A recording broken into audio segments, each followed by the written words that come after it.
Hey everyone, welcome back to the channel. My name's Johnny, and this week we're going to be going over our brand new plugin, XBus. All right, so let's go ahead and start at the top bar. At the top left, you'll find our logo, and if you click on that, you can get your license information and your version here to check to see if you have the latest version of the plugin. And you can also click this button right here to check for updates. We have changed the look of our top bar ever so slightly, but everything's still in the same place.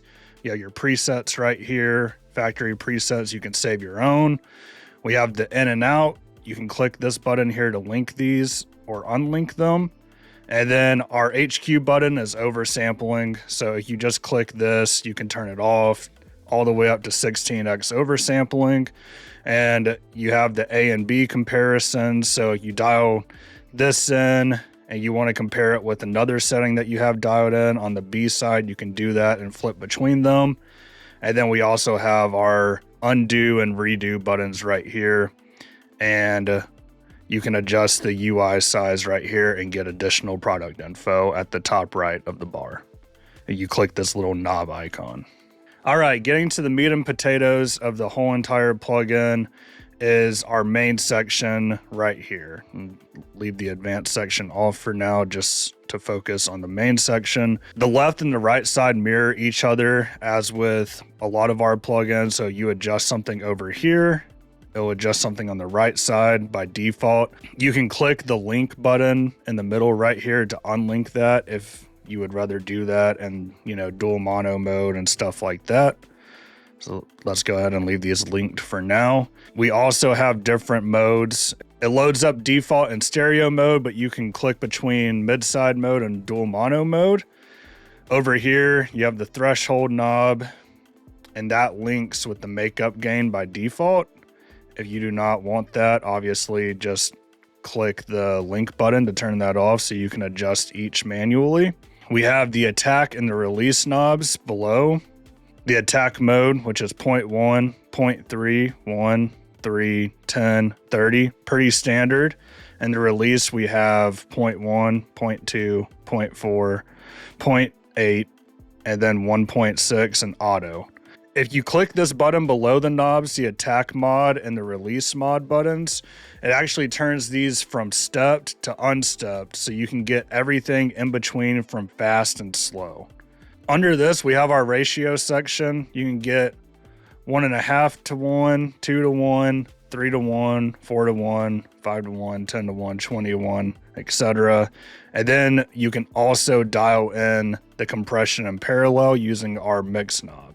Also to note, in the middle section of the plugin, we do have a width knob, which sounds really nice and pleasing on stuff like drums. Moving on to what is my favorite part is the advanced section. So you click the advanced button, it pulls up this bottom portion for XBus, and let's start in the middle.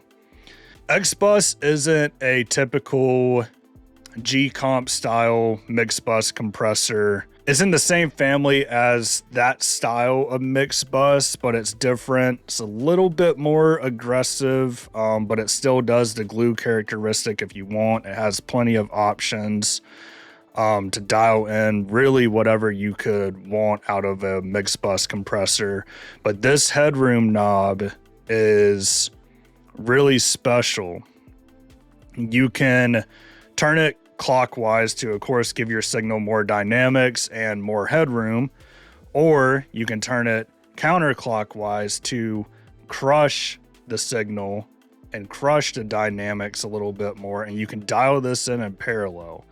So instead of it just being a button that does one thing, it's a variable knob, and you can choose whatever kind of flavor you want for your sound source with that Headroom knob. Looking at more of the advanced sections, you have your sidechain filters, your high pass filter, so you don't want to compress, your super low end, you can adjust it here. And you can click this headphone icon to listen to what it's filtering out as well. You can adjust the low pass filter, the mid filter, and the mid filter gain. Under here, you have your pre and post saturation, so you can dial in even and odd harmonics. You can also use this tone knob to dial in if you want to hear more of the low frequencies or the high frequencies. And to shoot this out real quick to decide if you even like it or not on your sound sources, the saturation on and off mode right here is extremely useful. All right, and that's the main interface of XBus. Let's go ahead and open this up on default settings and dial in something for the drum bus real quick.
All right, I'm really liking how this is sounding for my drum bus.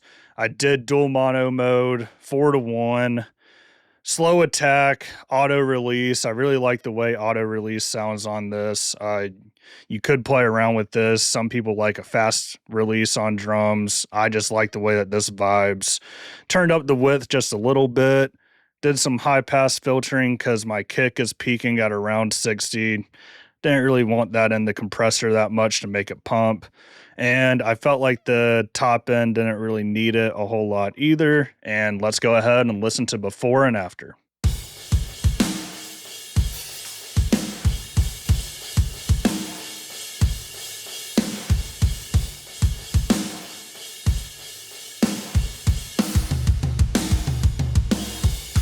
And that's it for this week's video on the overview of XBus. Be sure to check it out, which will be linked in the description down below. Also, be on the lookout for more content coming out with XBus in the coming weeks. Thanks for watching, and we'll catch you later.